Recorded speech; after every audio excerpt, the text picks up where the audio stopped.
네, 뭐 좀 기다려야 되니까 뭐 기다리는 김에 한번 얘기를 해보죠. 아까 제가 카페에서 잠깐 촬영을 하긴 했었는데요. 주변 소음도 너무 심하고 해서 이 영상을 못 쓸 것 같아서 다시 말씀을 드립니다.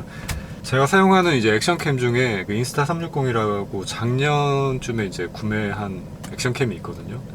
근데 그게 한두 달 정도 전부터인가 이제 휴대폰하고 와이파이로 이렇게 연결이 되는데 그게 계속 불안불안하게 자꾸 끊어지더라고요. 이게 무슨 네트워크의 문제인 건가, 펌웨어의 문제인 건가, 뭐 아니면 앱의 오류인 건가.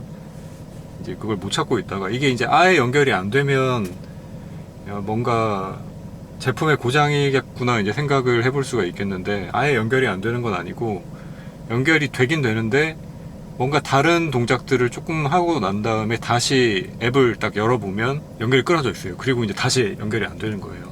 이제 그런 과정들이 빈도가 점점 많아지는 거죠. 이제 그러다 보니까 도저히 안 되겠다 싶어서 이제 어제는 제가 고객센터에다 문의를 좀 해왔습니다. 근데 이제 인스타 360 제품이 이게 제가 알기로는 미국 제품인 걸로 알고 있는데 고객센터가 싱가포르에 있더라고요. 그래서 싱가포르 그 상담 직원하고 채팅을 조금 해가지고 이제 한국에 AS를 해주는 이제 수리점이 있다라는 얘기를 듣고 지금 그쪽으로 가기 위해서 나왔습니다. 이 용산 전자랜드에 있더라고요. 전자랜드에 있고 PC 다이렉트, 제가 이름은 한 번은 들어본 적이 있는 것 같은데 이게 뭐 한글명으로는 PC 디렉트라는 업체인데 이게 뭐 PC 관련된 부품을 수리를 주로 하는 업체인 것 같아요. 그래서 여기서 인스타 360 AS를 진행을 하고 있으니까 이쪽 업체에 방문을 해서 제가 AS를 일단 문의를 해보려고 합니다. 이게 이제 1년까지가 무상 AS 기간인데 제가 뭐 특별히 제품을 떨어뜨리거나 한 적은 없기 때문에, 물속에서 쓰거나 한 적은 없기 때문에 AS 상의 문제는 없을 것 같지만 이게 구매한 게 1년을 넘었더라고요. 작년 4월 달에 제가 구매를 했으니까 이제 1년하고도 한 2개월 정도가 지났죠. 그러다 보니까 아마 AS가 되더라도 무상은 안 되지 않을까. 혹은 뭐 펌웨어 업데이트 아니면 뭐 펌웨어 리셋 뭐 이런 과정들을 통해서 그냥 소프트웨어적인 해결이 가능하면 뭐 그 부분은 무상으로 진행이 될지는 모르겠지만 어쨌든 좀 적은 비용으로 카메라 수리를 완료를 하고 좀 다시 좀 촬영에 매진할 수 있었으면 좋겠습니다. 가는 길 촬영해 보려고 지금 카메라를 녹화를 하고 출발하려고 하는데 내비 업데이트를 한다고 지금 이렇게 떠버려가지고 좀 기다려야 될 상황인 것 같아요. 여기서 지금 마냥 기다리고 있으면은 주차요금을 내야 될 수 있으니까 일단 나가겠습니다.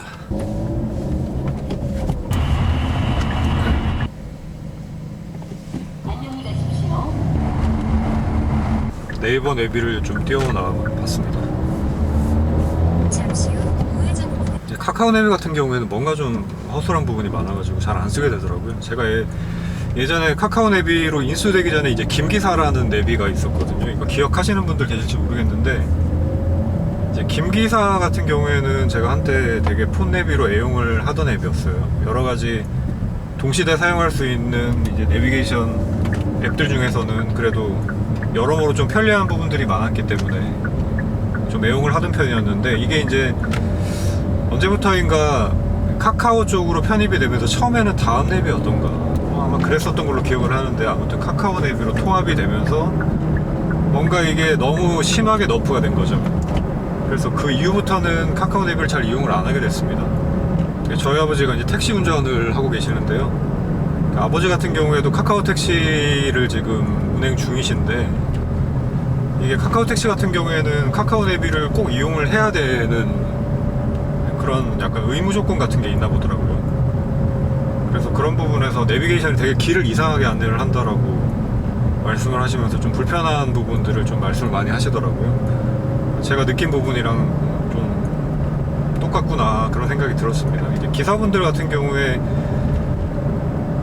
뭐 카카오 택시 아니면은 UT 같은 경우에는 이제 T맵을 사용을 하는 것 같은데 이게 이제 업체별로 사용하는 내비게이션 앱이 조금 차이가 있나 보던데 카카오 내비 같은 경우가 좀 여러가지 UI 면에서도 좀 불편하고 길 안내 알고리즘도 그다지 좀 합리적이지 않은 게 아닌가라는 생각이 좀 들었습니다. 생각보다 오래 걸리네요 내비게이션이. 요즘에는 이제 조금만 이렇게 해가 눈이 부셔도 눈 뜨는 게 좀 힘들더라고요. 이게 이제 노화의 증상인 건지 선글라스를 조금이라도 해가 좀 강한 날에는 신경 쓰는 편입니다. 이게 눈을 보호해줘야죠. 시력이나 뭐 청력이나 이런 것들은 한번 나빠지면은 뭐 거의 되돌이킬 수가 없는 부분이다 보니까 더 나빠지기 전에 관리를 해줘야 됩니다. 이게 이제 나이 들어가면서 이런 부분들이 좀 많이 체감이 되더라고요. 저도 뭐 20대 한 30대까지는 뭐 그런 생각을 거의 잘 못했었는데 한 30대 중반 정도 이제 넘어가면서부터는 이게 이제 자연스럽게 몸이 예전과 같지 않구나라는 걸 체감을 하게 되다 보니까 그제서야 이제 어르신들이 뭐 건강 챙기시고 하는 그런 부분이라든지 관리 잘해야 된다 말씀하시는 부분이라던가 뭐 그런 부분들이 이제 비로소 이제 피부로 와닿는 거예요. 그 전까지는 뭐 귀등으로도 잘 안 들었죠. 언제까지나 뭐 건강할 것 같으니까. 근데 사람 몸이라는 게 그렇지가 않더라고요. 그리고 이게 뭐 한 30대 중반 넘어가면서부터도 그런데 이제 제가 40대도 거의 이제 중반인데 이제 40대 들어서면서부터는 한 해 한 해가 더 많이 다른 것 같아요. 그러니까 관리를 한 사람과 그냥 관리하지 않고 그냥 기존 젊을 때처럼 그냥 그대로 뭐 운동도 잘 안 하고 먹는 것도 그냥 대충 먹고 이제 이렇게 그 관리를 안 한 사람과는 상당히 많은 차이가 나더라는 거죠. 용산까지는 대략 한 34분 정도 걸리네요. 지금 13km 거리인데 34분 정도가 걸리고 여기는 지금 발산역 부근입니다. 그리고 뭐 서울 시내는 사실 거의 정체가 안 될 시간이 없다라고 보는 게 맞죠. 뭐 아주 늦은 밤 시간이라든지 뭐 밤 10시, 뭐 11시 이후 정도 시간이라던가 뭐 아주 새벽 이른 시간, 뭐 새벽 한 5시 정도? 그 정도 시간 아니면 그러니까 실제적으로 보면 밤 10시부터 새벽 5시 정도 그 시간대를 제외하고서는 거의 그냥 차들이 뭐 구간에 따라서 좀 다르긴 하겠지만 항상 막힌다라고 보는 게 맞을 것 같아요. 워낙에 대중교통들도 다 촘촘하게 들어가 있고 인구 밀도도 높다 보니까 어쩔 수 없는 부분인 것 같습니다. 그리고 제가 이제 서울에서 수동차를 타고 다닌 지가 한 10년이 조금 넘었어요. 대략 제 기억에는 한 2011년도 정도 2010년 11년도 정도부터 제가 타고 다닌 걸로 기억을 하니까 뭐 2011년도라고 해도 지금 12년 차인 거죠. 서울에서 한 12년 차 정도 이제 일상으로 수동차를 타고 다니고 있는데 뭐 제가 이제 운전을 하루에 뭐 7, 8시간 이상씩을 해야 되는 뭐 운전 관련된 직종이거나 아니면 운전을 많이 해야 되는 그런 직종은 아니기 때문에 뭐 그걸 체감을 조금 덜하는 부분일 수도 있겠지만 사실 운전을 많이 하는 직종 같은 경우에는 굳이 개인용 차를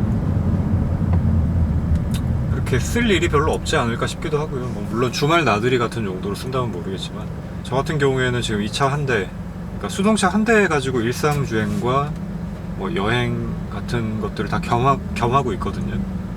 이제 그런 입장에서 볼 때 이제 제 채널에 댓글 다시는 분들 중에 뭐 서울에서 수동 운전하면은 도가니가 나가네 어쩌네 뭐 이런 말씀들을 하시는 분들이 아직까지도 많아요. 제가 이제 저번에도 도가니 아무 문제 없다고 한발 스쿼트 하는 모습까지 보여드렸음에도 불구하고 아직까지 그런 댓글들이 많이 달리는 걸 보면 뭔가 서울같이 막히는 도심에서 수동 운전을 하면 도가니가 나간다라는 무슨 도시 괴담 같은 게 있나 봐요. 왜 그렇게 도가니에 집착들을 하시는지를 잘 모르겠지만 아무튼 아무런 문제가 없습니다. 정상적인 어떤 신체를 가지고 있는 사람이라면 수동운전 하루에 한두 시간 정도 한다 그래가지고 무릎 절대 나가지 않습니다.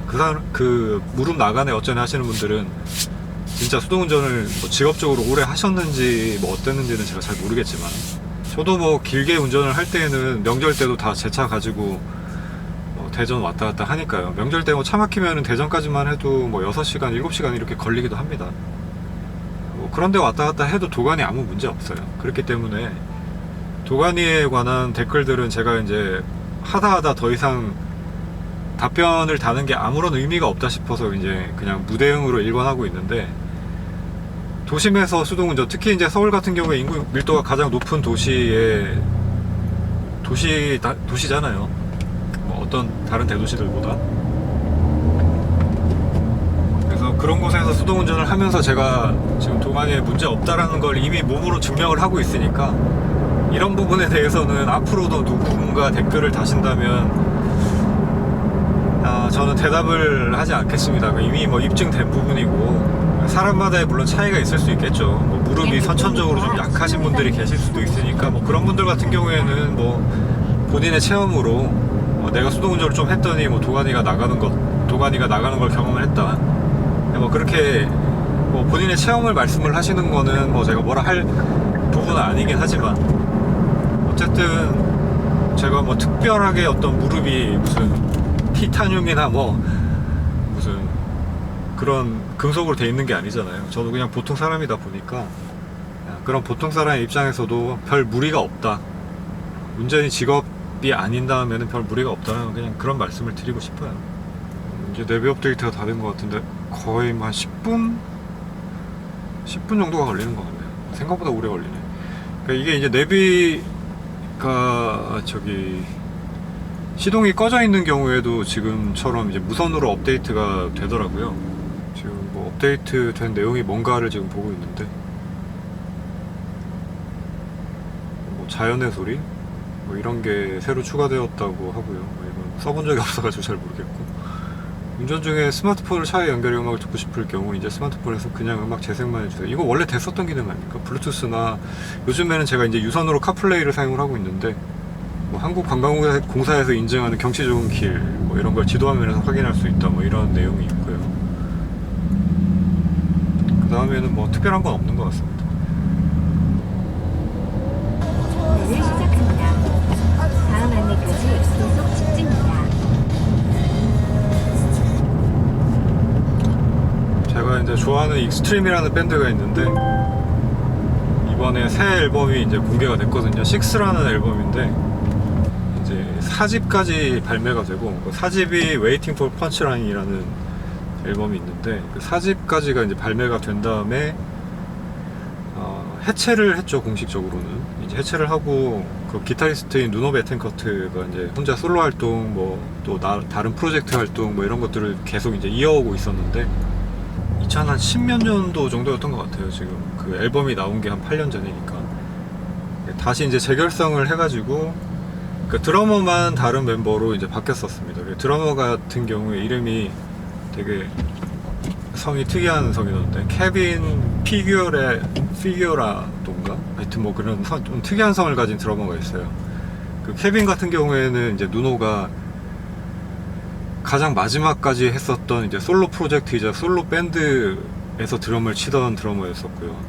최초에는 파퓰레이션 1이라는 이제 밴드명이라고 해야 되나? 그렇게 활동을 하다가 그 다음에 그 파퓰레이션 1이라는 밴드 이름이 드라마가즈라는 이제 이름으로 바뀌어가지고 그래도 파퓰레이션 1으로도 음반이 하나 나왔었고요. 세션 프롬 룸4라는 제가 좋아하는 이제 팀이다 보니까 음반까지 다 기억을 하고 있습니다. 세션 프롬 룸4라는 이제 EP 앨범을 하나 발매를 했었고 그때 이제 한국의 펜타포트 락페에도 오고 막 그랬었죠. 누노가 기타 치면서 이제 보컬도 하고 막 그랬었는데 그 세션 프롬 룸4 앨범을 하나를 내고 그 다음에 이제 드라마 가즈라는 밴드로 음반을 하나 발매를 하고 그 다음에 이제 제 입장에서는 약간 뜬금없다라는 생각이 들었었는데 갑자기 누노가 그 리아나의 백밴드 기타리스트로 활동을 하더라고요. 그래서 이게 뭔 일인가. 그러니까 이제 리아나가 물론 유명한 팝스타이긴 한데 누노랑 같이 뭔가 한다? 이게 좀 약간 주객이 전도된 것 같기도 하고, 물론 이제 젊은 세대들 같은 경우에는 누노가 뭐 듣보잡일 수 있죠.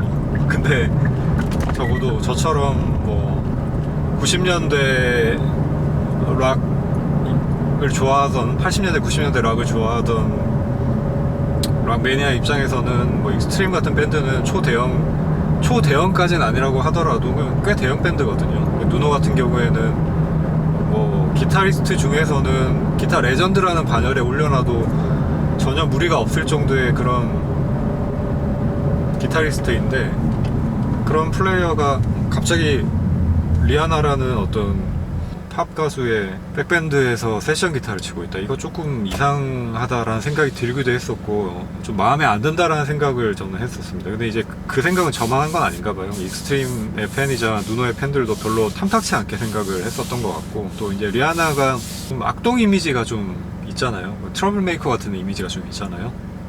그러다 보니까 좀 더더욱 그런 부분들이 있었던 것 같습니다. 어쨌든 뭐 리아나랑도 그 아카데미 시상식이었나?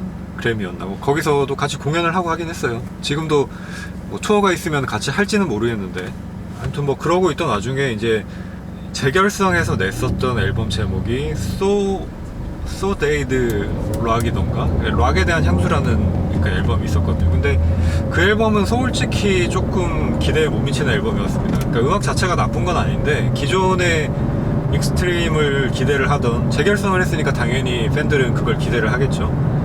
팬들의 입장에서는 뭔가 조금 약간 심심한 느낌이 많이 드는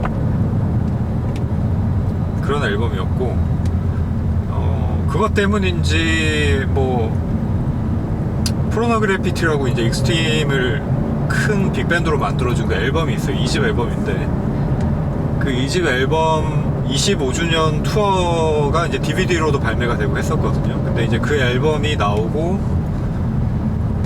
그 투어를 도는 것 정도까지를 마지막으로 해서, 뭐 딱히 이제 익스트림 다시 재결성한다더니 뭐 그냥 이걸로 끝인 건가? 약간 그런 느낌이 좀 들었어요.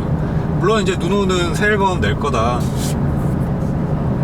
우리 익스트림 앨범 준비 중이고 곡 많이 만들어놨다, 이런 말들을 간간히 했었습니다.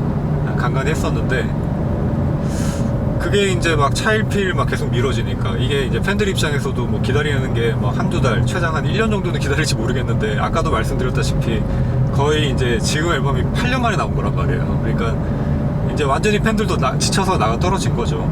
뭐 나온다는 거야 만다는 거야, 이제 끝난 건가, 약간 그런 생각을 하고 있을 때 이제 나온 거예요. 근데 이제 뚜껑을 딱 열어보니까 생각보다 좋은 거예요. 과거의 이제 익스트림의 느낌도 좀 나면서, 어떤 면에서 보면 과거의 그 익스트림에서 좀 더 한층 더 그 진보한 느낌이라고 해야 되나, 그런 느낌까지 들어있다 보니까 굉장히 지금 반응이 좋은 것 같습니다. 제가 알기로는 지금 락 차트에서 1위까지 한 걸로 알고 있거든요.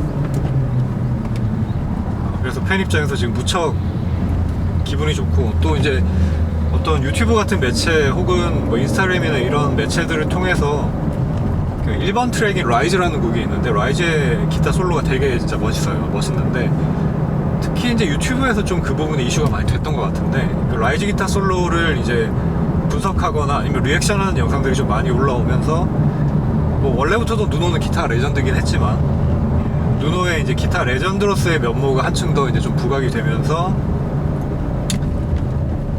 다시금 전성기가 오는 게 아닌가, 익스트림과 누노의 전성기가 오는 게 아닌가, 혹은 거기에 더불어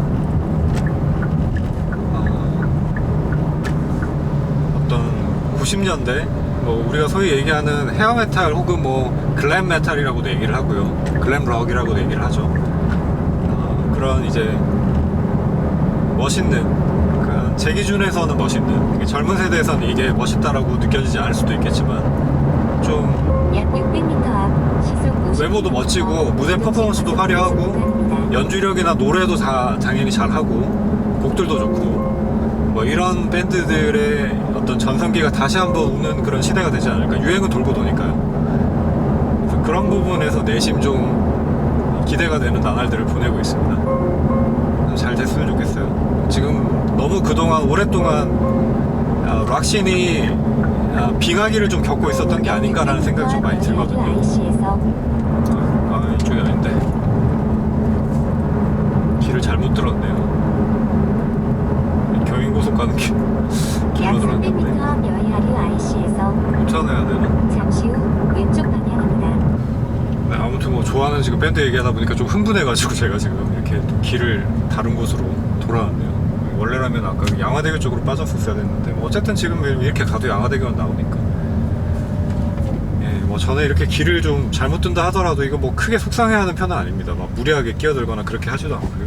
새로운 길로 안내를 받아서 가거나 돌아가면 되니까. 예, 아무튼 아까 어디까지 얘기했었나 모르겠는데, 예. 익스트림 앨범 6라는 그 앨범이 지금 좀 굉장히 기존 팬들에게도 그렇고 좀 젊은 세대들에게도 좀 약간 어필하는 게 아닌가. 어떤 인터넷 밈 같은 걸로 꽤 많이 돌아다니고 있거든요. 지금 제가 본 것만 해도 뭐 인터스텔라 영상이랑 같이 섞어서 되게 재밌게 편집한 그런 영상들이 많이 돌아다니고 있는데, 그런 걸 봐서는 뭐 젊은 세대들한테도 좀 어필을 하고 있는 거 아닐까 라는 생각이 좀 들기도 하면서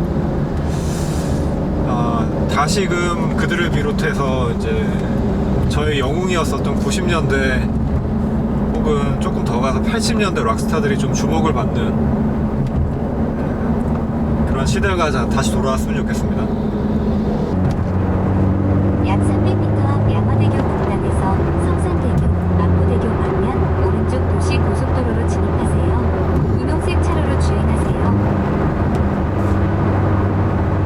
이게 이제 운전을 다음 안내까지 계속 직진입니다.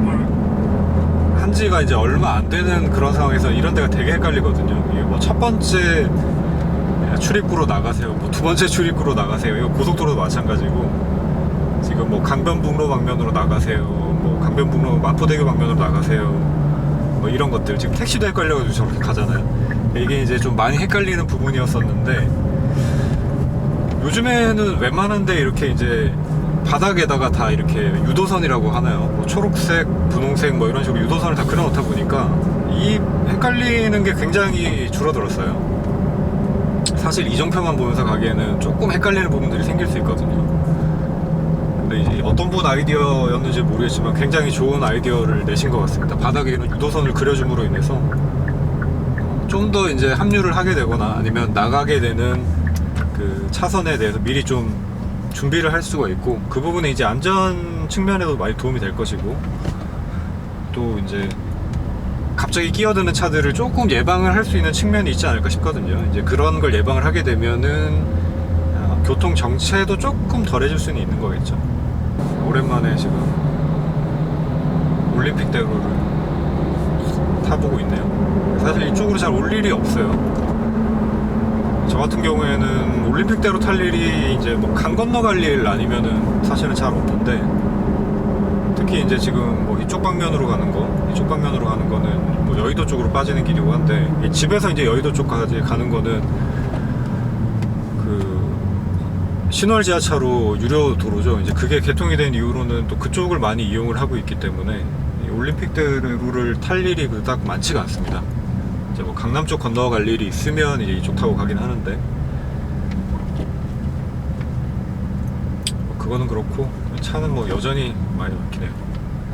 아까 도착 예정 시간이 10시 한 반 정도였거든요. 34분 정도였었나? 뭐 그랬었던 걸로 기억을 하는데, 지금 뭐 제가 길을 조금 헤매서 다시 돌아온 감이 있지만 뭐 도착 시간은 크게 변화가 없어요. 지금 도착 예정 시간이 32분이고 전자랜드 신관 쪽에 그 PC 디렉트, 자꾸 디렉트라고 발음을 해야 되는 게 좀 어색한데, 아니, 다이렉트잖아요, 다이렉트.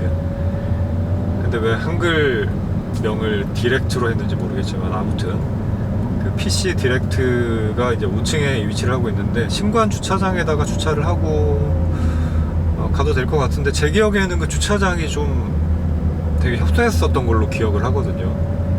제가 이제 전자랜드 거기가 신관이 맞을 것 같은데 되게 자주 갔었던 적이 있어요. 그때가 지금도 있는지는 모르겠지만 그 레이싱 카페가 있었습니다. 전자랜드에 그 아웃런이라고 레이싱 카페가 있었거든요. 이제 거기서 이벤트를 했었는데, 그 이벤트가 뭐였더라? 무슨 NE 페스티벌인가? 뭐 지금 정확하게 기억이 잘 안 나는데, 아무튼 그 밸런스 타임 가지고 야스마리나 서킷에서 랩타임 찍어서 이제 상위 10명인가 9명인가까지를 이제 끊어가지고 본선 진출해서 거기서 레이스를 벌인 다음에 뭐 1등한 사람한테 상품도 주고 뭐 이제 뭐 그런 이벤트였어요. 근데 이제 거기서 제가 0점 뭐 몇 초였나 뭐 그걸 뒤져가지고 이제 10위 간당간당 하다가 거의 마지막 주차에 이제 턱걸이로 겨우겨우 들어가서 본선 진출 하나보다 이랬는데, 또 그 예선 마지막 날 밤 사이에 또 어떤 분 한 분이 제 기록을 또 앞지르게 찍으셔가지고 나는 이제 끝났나 보다 이제 이러고 있는데, 그 한 2등부터였나? 그러니까 1등은 약간 기록이 좀 넘사 기록이셨고요. 2등부터 거의 한 9등, 10등까지가 막 다 0.1초 미만으로 차이가 나는 거예요. 이제 그 정도로 막 치열하게 막 하다 보니까 그때 제가 뭐였더라, 하여튼 와일드카드 생각났습니다. 와일드카드. 이게 지금 뒤에 있는 액션캠, 소니 액션캠과 이제 와이파이를 잡아놓은 상태인데 이게 이제 또 자동으로 연결이 됐나봐요. 그러니까 이게 이제 얘 같은 경우에는 너무 또 자동으로 잘 붙어서 문제고, 인스타 360 같은 경우에는 엄청 고생해서 겨우겨우 붙여놔도 막 혼자 떨어지고 막 아주 난리 법석인데, 이게 이제 촬영하는 것보다 촬영하는 과정까지가 솔직히 너무 힘이 들어요. 그러니까 이런 식으로 막 준비 과정에서 여러 가지 막 오류들이 자꾸 발생을 하다 보니까 이런 거 없이 좀 촬영을 하고 싶다. 이게 제가 오죽 스트레스를 받았으면은 뭐 이것 때문에 정말 그냥 좀 비싼 뭐 시네 카메라 같은 걸 그냥 하나 사가지고 그냥 연속 촬영, 심지어는 이제 제가 갖고 있는 액션캠, 그러니까 고프로 빼고는 굉장히 다양하게 여러 개를 사용을 해봤거든요. 뭐 DJI 오스모 이런 건 안 써봤는데, 뭐 고프로 카피 모델부터 시작해가지고 뭐 인스타 360도 사실 뭐 일종의 고프로 카피라고 볼 수는 있겠지만 그래도 이제 가격대가 좀 있는 제품이고, 저는 뭐 검증이 좀 된 제품이라고 생각을 했었어요. 그래서 이제 그걸 사용을 했는데 생각보다 발열에 좀 취약한 측면이 있고, 이게 이제 모듈식이라서 그런 건지는 모르겠지만 발열에 좀 취약한 부분이 있고, 그리고 화질이 떨어져요, 생각보다.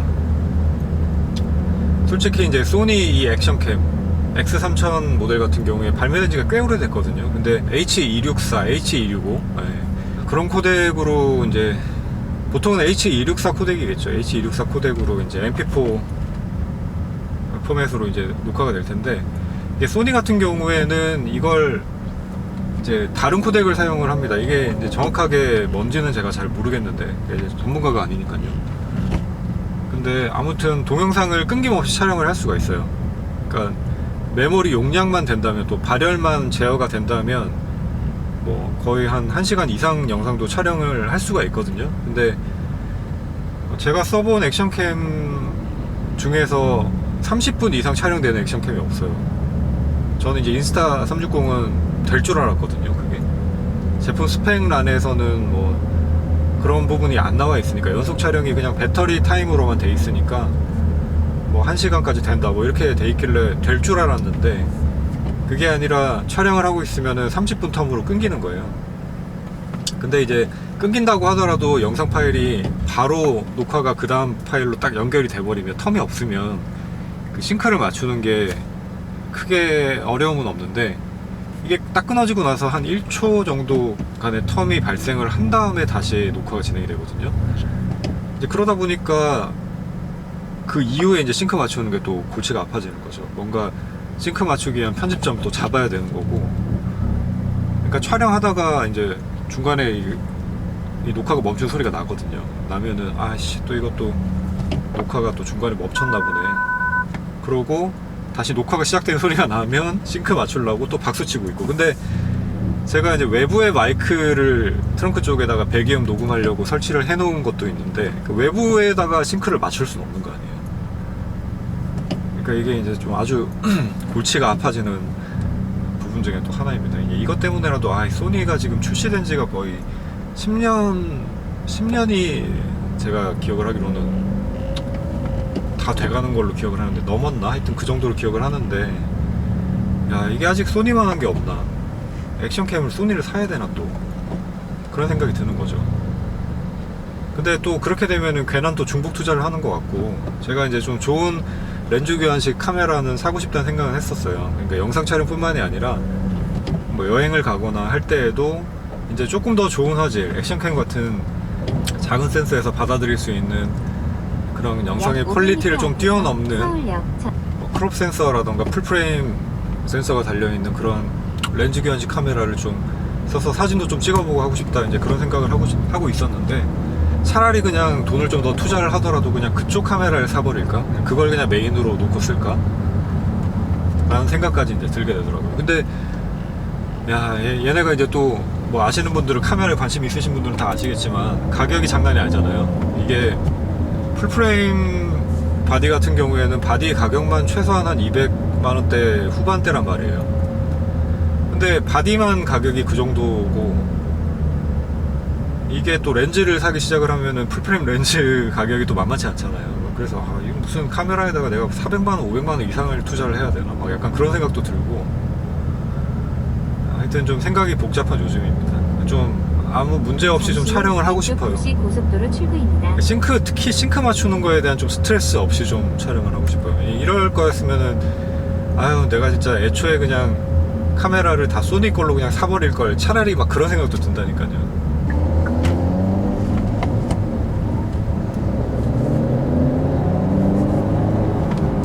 약 1km 앞에서 원효대교 방면 오른쪽 방향입니다. 이어서 155m 앞 유턴입니다.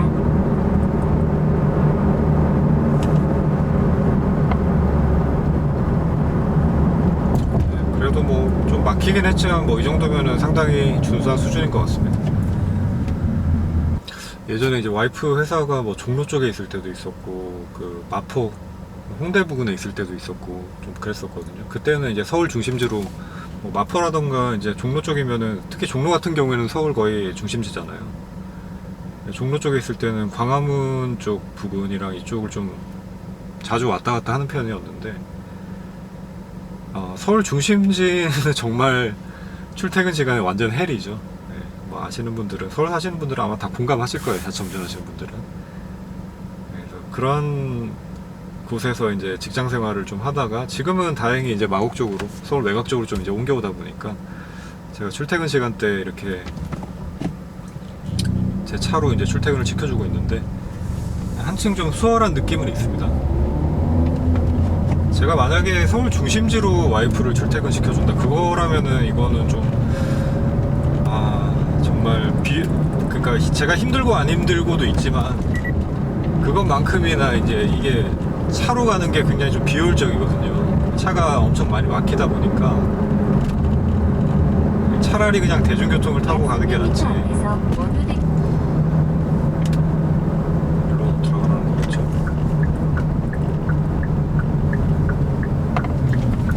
잠시 후 유턴입니다.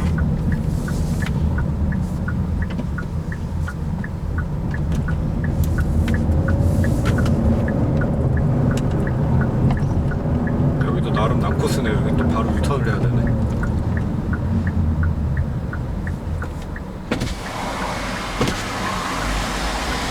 여기서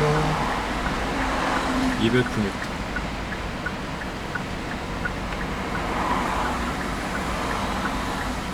예, 뭐 아무튼 다 왔습니다. 일단 카메라 수리를 한번 맡겨보고, 이게 일단 상태가 어떤 상태인 건지, 소프트웨어로 해결이 되는 부분인지, 아니면 뭐 하드웨어 부분을 수리를 해야 되는지, 아니면 뭐 교체를 해야 되는지. 교체하는 일은 좀 없었으면 좋겠는데, 아니면 뭐 무상으로 해준다면 그냥 교체해주는 게 가장 낫긴 하죠. 근데 무상이 아니라면 교체 비용이 아마 꽤 들어갈 거거든요. 그러니까 그런 일만 좀 아니었으면 좋겠습니다. 이후 내용은 또 제가 한번 따로 촬영을 한번 해보도록 하고,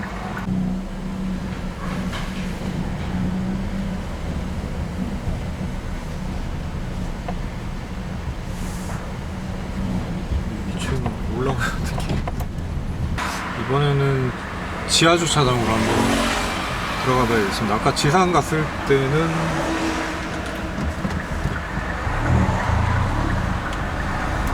주차 공간이 없었거든요. 이번엔 지하로 가봐야지.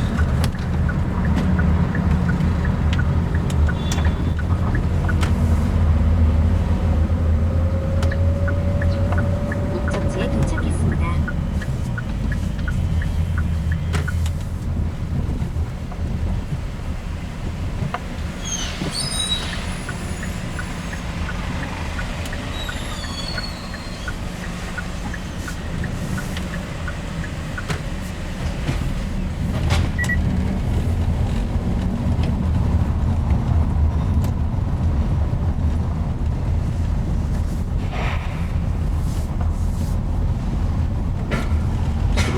주차 가능 대수가 뭐 5대가 있다고는 하는데, 설마 장애인 주차 공간만 있다라는 얘기는 아닌 거겠죠.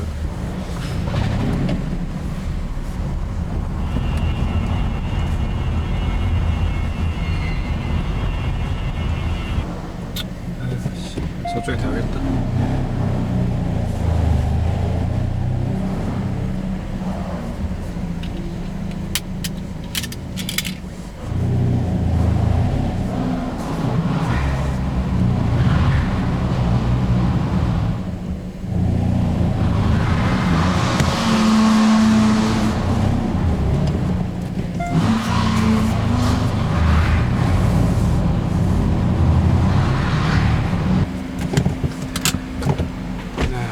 왔습니다. 일단 카메라 수리를 한번 의뢰를 해보고 뭐 어떤 상황인지를 다시 한번 말씀드려 볼게요.